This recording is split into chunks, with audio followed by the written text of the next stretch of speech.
আসসালামু আলাইকুম।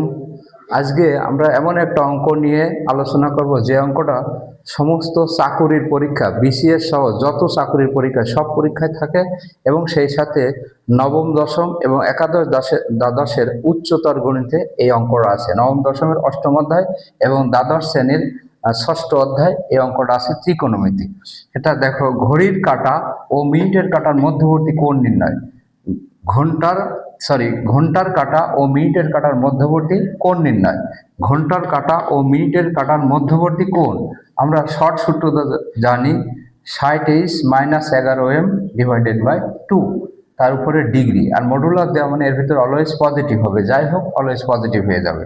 আচ্ছা, এত যদি 60h-11m/2 ডিগ্রি এত ডিগ্রি লেস দেন 180 ডিগ্রি হয়, তবে ঘন্টার কাঁটা ও মিনিটের কাঁটার মধ্যবর্তী কোণ সমান 360 মাইনাস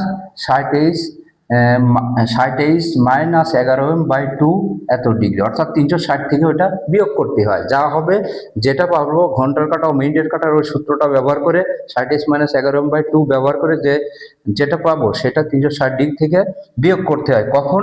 যখন 360 ডিগ্রি থেকে বড়, 180 ডিগ্রি থেকে বড় হয়, সেই সময় 360 ডিগ্রি থেকে বিয়োগ করতে হয়।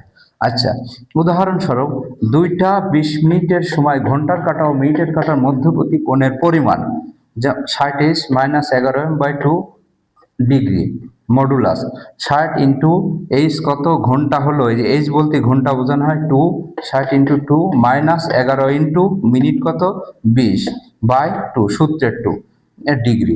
তাহলে ক্যালকুলেশন করলে 120 মাইনাস 220 ডিভাইডেড বাই 2, এটা বিয়োগ করলে বিয়োগ করে 2 দিয়ে ভাগ করলে -50 ডিগ্রি। মডুলাসের ভিতরে আছে অলওয়েজ পজিটিভ, এটা অলওয়েজ পজিটিভ হয় এত ডিগ্রি। তো এতক্ষণ আমার সাথে থাকার জন্য সবাইকে ধন্যবাদ।